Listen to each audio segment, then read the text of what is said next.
Hey, what's up, everybody? The Amazing here, bring another review. This time is of the Sentinel re-edit Iron Man shape-changing armor, which I believe is number 10, number 9. I can't remember at this point. Actually, it's number 8. It's number 8. So, let's get started with this review. First and foremost, if you've been buying the re-edit line, you already know what to expect from this figure. But it's doesn't shape-change at all. It's just called the shape-changing armor, which in the comics right now, before its untimely state, I don't want to spoil anything for anybody.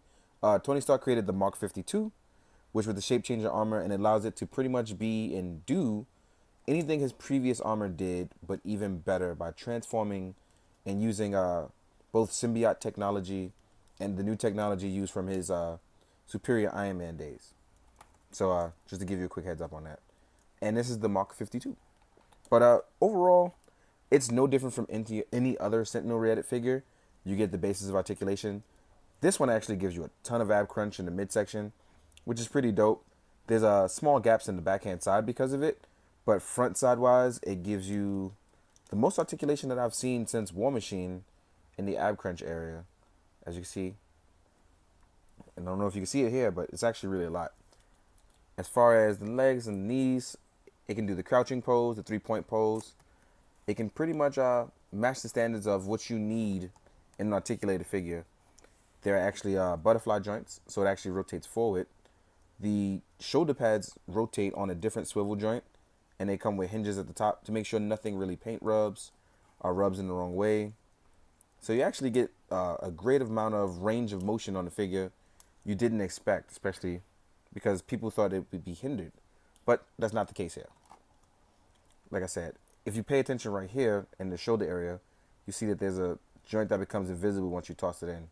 To make sure nothing rubs or does anything like that. Oh, what else can I cover that I forgot about? There's also the side joints for the flaps. Again, this is mechanical design by Chemical Attack. So basically, he put it into that way. You try to prevent as much paint rub as possible while giving you the most range of motion. I'm just trying to make sure I cover it all. Don't want to miss anything. One thing you need to be careful with is to try not to pull the head off. There are electronics in the chest and the head, so do not pull the head off unless you plan on messing up your electronics. One cool thing, but also kind of sad, is that the die cast is right here in the front of the legs. It's not really any place else on the figure, so it makes it a little bottom heavy, but it also gives you the range that you need to do cool stuff, side kicks and things like that. Also, I don't know if you know about Chemical Attack, but it also does things with its moving pallets. You want to make sure you cover all of these things.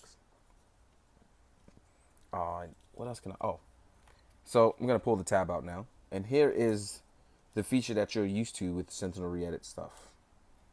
If I could just wiggle this out because you can't tear it out. There's a little switch in the back, as you can see it right there. So the chest and eyes light up because of it, and what I'm gonna do is cut the lights out.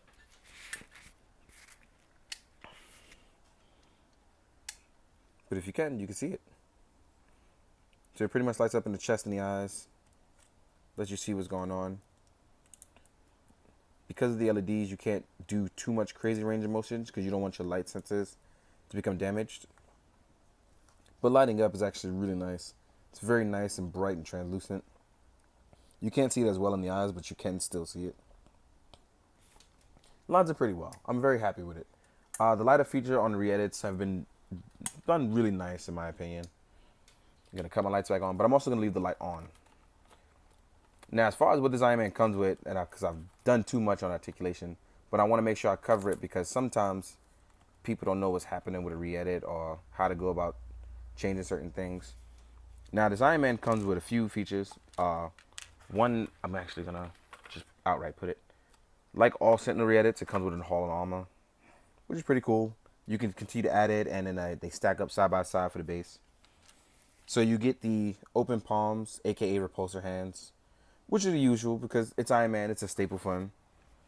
There's more what I call Hadouken hands. So these are more the reaching out, doing stuff, being attacked or attacking. There's relaxed palms. These are really nice actually. The paint job on them is really nice. And then there's flight hands. Or karate chop hands, depending on what you want to do with it. There's many options here. Also, Now, when you're swapping hands, there's actually a small feature, if I can get it to come off without messing it up. So what you want to do is you can actually slide this in a little gauntlet piece and slide the hand back on. And what happens is, just like with the bleeding edge, this actually comes with a piece so that way you can add the laser blade parts. So, ooh, and I've seemed to have cut myself. Please be careful with this. It's actually really sharp because I just hurt myself on it. So, just like with the bleeding edge, you actually can get the laser blade arms. And it's actually also seen in the comics as well. So I thought this was dope that they added this in.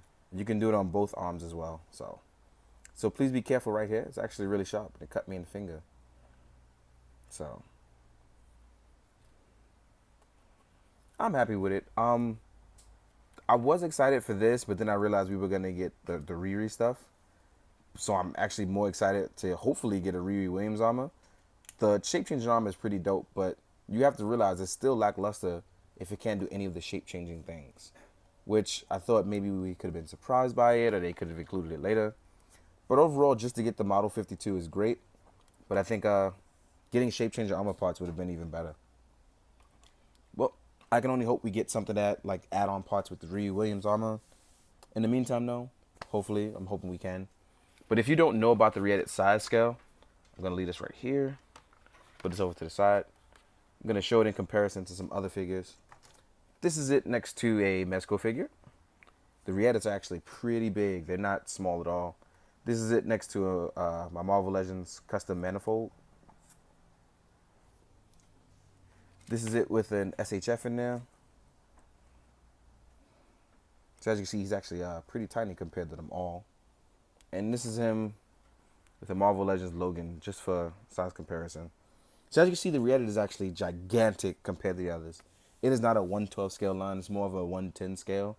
So, you know, you got to make it work in photos because otherwise he'll just stand out right away. But I'm pretty sure, you know, if you're cool and you practice enough, you get pretty good at taking photos. In the meantime, guys, I am tired, but hopefully you are not. Hopefully you gain as much information from this as possible. And I hope you're drinking your water. Be good. Keep your hearts full. Later, guys.